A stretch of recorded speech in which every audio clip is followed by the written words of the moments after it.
তো আমরা কি করব, ও এ ও বি যোগ করব। তো ও এ ও বি যোগ করি, কারণ এই কাজটা আমরা অতিরিক্ত করছিলাম। এখন আসো, আমাদের একটা উপপাদ্য প্রমাণের মেইন ধাপে হচ্ছে প্রমাণ। তো আমরা প্রমাণ করবো এখানে, প্রমাণ। তো প্রমাণ করার সময় তোমরা চক তৈরি করে নিবা, ঠিক এইভাবে আমি যেভাবে চক তৈরি করে নিতেছি। দেখো এইভাবে তোমরা একটা চক তৈরি করে নিবা। এই পাশে একটু প্রমাণের দিকে একটু বেশি রাখবা, ওইদিকে কম রাখবা, এই দুটো রাখলে হবে। এখানে লিখবা যে যথার্থতা, যথার্থতা। আর এদিকে হবে দাফ, এদিকে কি লিখবা, দাফ লিখবা। তো আমরা এইদিকে দাফ লিখলাম, আর ওইদিকে যথার্থতা হবে। তো আসেন আমরা একটা একটা দাফ করে শেষ করি। তো আমরা ফার্স্ট দাফ। আচ্ছা বলো তো এখানে কি দেখা যাইতেছে, আমাদের প্রমাণগুলো এইভাবে দাফ করে করতে হবে। আমরা দেখতে পাইতেছি যে আমাদের মূল থিম হচ্ছে যে কি, ও এম। এই যে ও এম একটা লম্ব আছে, এই লম্বটা কার উপরে, এ বির উপরে, আমাদেরকে এটা প্রমাণ করতে হবে। তাহলে আমরা কি করব, আমরা প্রমাণ করতে গেলে আমরা প্রথমে দেখতে পাইতেছি যে এখানে দুইটা ত্রিভুজ আছে। একটা ত্রিভুজ হচ্ছে ও এ এম, আর একটা ত্রিভুজ হচ্ছে ও বি এম। বুঝতে পারতেছো? তাহলে তোমরা যদি এমন কোনো উপপাদ্য দেখো যে দুটি ত্রিভুজ বা তিনটি ত্রিভুজ বা চারটি ত্রিভুজ আছে, তাহলে তোমরা আগে ত্রিভুজকে টার্গেট করবা, তারপরে যে তোমরা বাহুকে টার্গেট করবা, তারপরে যে কোণকে টার্গেট করবা, এইভাবে আমাদেরকে করতে হবে। তাহলে আসো, তাহলে আমরা এখানে টার্গেট করবো কি, আমাদের বৃত্তের ভিতরে দুটো ত্রিভুজ আছে, এই দুটো ত্রিভুজকে আমরা টার্গেট করবো। তাহলে আমরা লিখতে পারি যে ত্রিভুজ ও A M, O A M এবং ত্রিভুজ ত্রিভুজ ও বি এম, এই দুইটার মধ্যে এ, তাহলে ত্রিভুজ ও এ এম এবং ও ও বি এম এ, এই দুইটা ত্রিভুজের মধ্যে কি কি আছে, বা কি কি সমান, বা কি কি হয়েছে না হয়েছে, এইগুলো আমরা লিখে দিব। ঠিক আছে? তাহলে দেখো তো এই দুইটা ত্রিভুজে কি কি সমান। এখানে খেয়াল করো, ও বি সমান ও এ, আবার ও এম সমান ও এম, আবার এ এম সমান বি এম। তাহলে খেয়াল করো, যেহেতু এটা কেন্দ্র, কেন্দ্রের উপর আমরা একটা জ্যাক ছিলাম, এ বি জ্যাক ছিলাম, যেহেতু এটা কেন্দ্র, এটা মধ্যবিন্দু, এ বি এর মধ্যবিন্দুকে এম, তার মানে ও এম, যেহেতু এটার মধ্যবিন্দু, তার মানে আমরা বলতে পারি যে এ এম আর বি এম দুইটা সমান। তার এ এম বি এম এই দুটাকে, এই দুইটা ত্রিভুজের যে দুইটা বাহু আছে এ এম বি এম, এই দুইটা সমান। তাহলে আমরা এটা লিখে ফেলবো যে এ এম সমান বি এম, এ এম সমান কি, বি এম। এটা কিন্তু ওরা বলে রাখছে, এই কারণে আমরা এটা বলবো যে যথার্থতা, আমরা বলবো যে দেওয়া আছে। যথার্থতা আমরা কি বলবো, দেওয়া আছে। আমরা এটা লিখে ফেললাম যে দেওয়া আছে। এখন একটু খেয়াল করো, তাহলে আমি এটা আবার বলতেছি, দেখো এই যে দুইটা ত্রিভুজ আঁকলাম, মধ্যবিন্দু নির্ণয় করলাম এ বি এর উপর, অর্থাৎ এ বি একটা জ্যা, এই জ্যা এর উপর আমরা একটা মধ্যবিন্দু নির্ণয় করলাম এম। তার মানে এটা তো মধ্যবিন্দু মানে কি, একটা বাহুর মাঝখানে, যেখানে দুটোটা বাহুকে দুই ভাগে বিভক্ত করে, যে দুটোটা সমান হয়ে যায়। তার মানে আমাদের এখানে এ এম এবং বি এম দুইটা সমান। আশা করি এটুকু বুঝছেন। আর যেহেতু এটা এই দুইটা ত্রিভুজের মধ্যে, এই কারণে আমরা এই দুইটা ত্রিভুজে এটা উঠে ফেলবো। এখন বলবা যে এটা দেওয়া আছে, আপনি যে লিখলেন এখানে দেওয়া আছে, কোথায় দেওয়া আছে? খেয়াল করো, উপরে বলা আছে যে এই যে জ্যায়ের উপর মধ্যবিন্দু সংযোজন রেখাংশ ওই জ্যায়ের উপর লম্ব, ব্যাস ভিন্ন কোন জ্যায়ের উপর মধ্যবিন্দু সংযোজন রেখাংশ ওই জ্যায়ের উপর লম্ব। এই কারণে আমরা এটা লিখে ফেললাম। বা এখানে আমরা এটাও লিখতে পারি যে এম হচ্ছে এ বি এর উপর মধ্যবিন্দু, এ বি এর মধ্যবিন্দু, এটাও লিখতে পারি আমরা মধ্যবিন্দু। তোমরা এটাও লিখে দিতে পারো, ওইটা না লিখে। আচ্ছা এখন আসে আমরা পরবর্তী ধাপে। পরবর্তী ধাপ কি,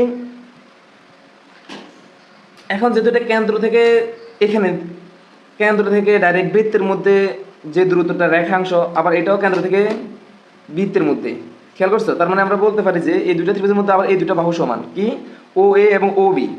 তাহলে ও এ এবং ও বি এই দুইটা সমান। এটাকে বলবো আমরা ও একই বৃত্তের ব্যাসার্ধ। এটা ব্যাসার্ধ না, কেন্দ্র থেকে এটা যেহেতু বৃত্ত বরাবর বৃত্তেতে গিয়ে লাগছে, বৃত্তের বিন্দুতে গিয়ে লাগছে, তার মানে এটা বলতে পারি আমরা কি, ব্যাসার্ধ। আর যদি আমরা পুরোটা বৃত্তের কেন্দ্র বরাবর এঁকে ফেলি, তাহলে এটা বলবো আমরা ব্যাস। আর যেহেতু এটা ব্যাসের অর্ধেক, আমরা এটাকে বলবো ব্যাসার্ধ। তাহলে দেখো এটা হলো কেন্দ্র থেকে বৃত্ত বরাবর, আবার এটা হচ্ছে কেন্দ্র থেকে বৃত্ত পর্যন্ত। তার মানে যেহেতু এটা কেন্দ্র থেকে বৃত্ত পর্যন্ত, এটা যে মাথাতে তুমি আঁকা না কেন, তাহলে এটা কি হবে, সমান হবে। তাহলে আমরা লিখতে পারি যে কি, ও এ সমান ও বি। তাহলে এখানে এই ক্ষেত্রে এখানে কি লিখবা, এখানে লিখবা যে ও এ ও বি, ও এ ও বি একই বৃত্তের ব্যাসার্ধ, একই বৃত্তের ব্যাসার্ধ, ব্যাসার্ধ।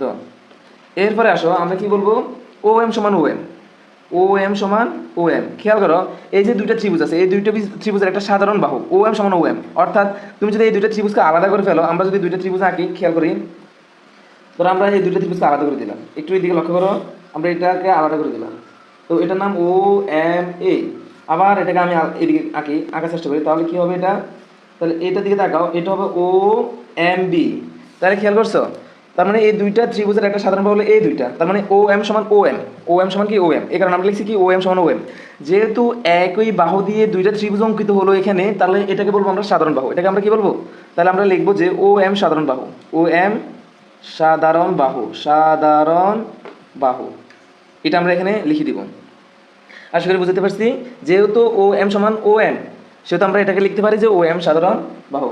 আচ্ছা এখন বলো তো, এখন আমরা সুতরাং যেহেতু এটা সমান এটা, মানে ও এম সমান ও বি, আবার সাধারণ বাহু সমান সাধারণ বাহু, আবার এ এম সমান বি এম, তার মানে এখানে তিনটা বাহু এখানে তিনটা বাহু সমান। তার মানে আমরা যদি এই ত্রিভুজটাকে এই ত্রিভুজের উপরে উঠে দিই, তাহলে দেখবা যে একবারে খাপের খাপ মিলে গেছে। যদি কোনো ত্রিভুজ একটার সাথে আরেকটা খাপের খাপ মিলে যায়, তখন আমরা এটাকে বলি সর্বসম। তখন আমরা এটাকে কি বলি, তখন আমরা এটাকে বলি সর্বসম। তাহলে আমরা বলতে পারি যে সুতরাং যেহেতু এ এম সমান বি এম, ও এ সমান ও বি, ও এম সমান ও এম, তাহলে এটাকে আমরা বলবো ত্রিভুজ ও এ এম সর্বসম। সর্বসম চিহ্ন এভাবে দেওয়া হয়, সমান উপরে একটা সর্বসম চিহ্ন দেওয়া হয়, তার মানে এটা বলবো আমরা কি সর্বসম। সর্বসম ত্রিভুজ ও বি এম, আমরা এটা লিখে ফেললাম। এখন যদি এই দুইটা ত্রিভুজ সর্বসম হয়, অর্থাৎ এই যে এই দুইটা ত্রিভুজ বৃত্তের ভিতরে যে দুইটা ত্রিভুজ আছে, অর্থাৎ আমি এটা যে এখানে আলাদা করে লিখছিলাম, এই দুইটা ত্রিভুজ যদি সর্বসম, তার মানে এর সবগুলো কোণ সমান নয় কি? তাহলে খেয়াল করো তো, এখানে এই দুইটা সমকোণ তৈরি হয়েছে না, সমকোণ তৈরি হয়েছে মানে 90 ডিগ্রি কোণ তৈরি হয়েছে। তাহলে এই দুইটা যে কোণ তৈরি হয়েছে ও M A, O M A, O M B, এই দুইটি কোণ সমান, লিখতে পারি না? সুতরাং আমরা লিখতে পারি কি, আচ্ছা এখানে আরেকটা কথা বলি, এখানে ইয়ে ক্ষেত্রে কি লিখবা সর্বসমের জন্য, যে এটা বাহু, এখানে লিখবা যে বাহু, বাহু, বাহু উপপাদ্য, বাহু বাহু উপপাদ্য। তোমাদের বাহু বাহু উপপাদ্য নিয়ে কয়েকটা ত্রিভুজের মধ্যে কয়েকটা প্রমাণ আছে। একটা হলো বাহু কোণ বাহু, আর একটা হলো বাহু বাহু বাহু, আর একটা হলো অতিভুজ বাহু বাহু, তারপরে বাহু অতিভুজ বাহু, এরকম অনেকগুলো উপপাদ্য আছে, তোমরা এগুলো দেখে নিয়ে আসবা। যেহেতু এটা বাহু বাহু বাহু উপপাদ্য, কেমনে বাহু বাহু হয়েছে দেখো, এটাও বাহু নিয়ে কাজ করছে, এটাও বাহু নিয়ে কাজ করছে, এটাও বাহু নিয়ে কাজ করছে। যেহেতু তিনটা বাহু নিয়ে কাজ করছে, এত এটাকে আমরা বলবো বাহু বাহু বাহু উপপাদ্য। যদি একটা কোণ আর দুইটা বাহু নিয়ে কাজ করে, তখন আমরা এটা বলবো বাহু কোণ বাহু উপপাদ্য। আশা করি বুঝতে পারছি। এখন বোঝার চেষ্টা করো যে যেহেতু দুইটা ত্রিভুজ সমান, তাহলে আমরা এটাকে বলবো সর্বসম। আর দুইটা ত্রিভুজ যদি সমান হয়, তাহলে তিনটা কোণ তো সমান হবে অটোমেটিক। তার মানে আমাদের প্রমাণ করতে হবে কিন্তু লম্ব, লম্ব প্রমাণ করতে হলে কিন্তু আমাদের সমকোণ প্রমাণ করতে হবে। তার মানে আমাদের এই দুইটা কোণ যে সমকোণ, আমরা এটা বলতে পারি যে কোণ ও এম এ সমান কোণ ও এম বি। ক্লিয়ার? এখন আসো ধাপ 2 এর মধ্যে, এখন আমাদের প্রায় প্রমাণ শেষের পর্যায়ে। এখন যেহেতু রৈখিক যুগল, এই দুইটা রৈখিক যুগল কোণ, রৈখিক যুগল আমরা লিখবো যে রৈখিক যুগল, রৈখিক যুগল কোণ, সেহেতু সেহেতু এদের পরিমাণ সমান হবে, মানে কোণ দুইটার পরিমাণ সমান হবে, এদের পরিমাণ পরিমাণ কি হবে, সমান হবে। তাহলে দেখো কোন দুইটা কোণ রৈখিক যুগল কোণ, রৈখিক যুগল কোণ হচ্ছে এই যে দেখো এই কোণটা ও এম এ, আমি আলাদা করে এখানে যে লিখছি এখান থেকে তাকাও, ও M A, O M B. তাহলে আমরা এই দুইটা লিখি ও এম এ সমান কোণ ও এম বি, ওই যে অপোজিট পাশে যেটা আছে ও এম বি বা ও এম বি এটা। তাহলে এই দুটো যেহেতু সমান, তাহলে এরা কয় সমকোণ, এক সমকোণ। দেখো এই যে কোণটা কয় সমকোণ, এই যে আমরা সমকোণ চিহ্ন দিয়ে দিচ্ছি এখানে, কয় সমকোণ, এক সমকোণ। এক সমকোণ মানে কত ডিগ্রি, 90 ডিগ্রি। যেহেতু এটাও 90 ডিগ্রি, এটা সমান এটা, এটা সমান এটা, তার মানে বোঝা গেল এটাও 90 ডিগ্রি, এটাও 90 ডিগ্রি। তার মানে আর আমাদের অপেক্ষা রাখে না, আমরা বলতে পারি যেহেতু এটা 90 ডিগ্রি, এটাও 90 ডিগ্রি, নিশ্চিত একটা বাহুর উপরে দুইটা কোণ যেহেতু একসাথে অবস্থান করে, তার মানে ওই দুইটা বাহুর যে সংযোজন রেখাংশ আছে, অর্থাৎ এ এম বি এম, এটার উপরে একটা সাধারণ বাহু আছে যেটাকে আমরা বলি লম্ব, এই লম্বটাও সমান। সেহেতু আমরা বলতে পারি যে এ ও এম সমান এ বি, ও এম সমান লম্ব ও এম সমান লম্ব এ বি। শেষ। তাহলে এটা আমাদের প্রমাণিত হয়ে গেল। সুতরাং প্রমাণিত। তো তোমরা যদি কি যেন বলো, তোমরা যদি উপপাদ্য শিখতে চাও, তাহলে তোমাদেরকে বেসিকের উপর জোর দিতে হবে, অর্থাৎ বেসিক সকল কিছু জানতে হবে। যদি বেসিক তোমরা জোর দিতে পারো, তাহলে অবশ্যই তোমরা উপপাদ্য প্রমাণ করতে পারবে। যদি এরকম উপপাদ্য আরও দেখতে চাও, তাহলে অবশ্যই কমেন্ট বক্সে কমেন্ট করে জানাবে। আজকের মতো এতটুকু, আল্লাহ হাফেজ।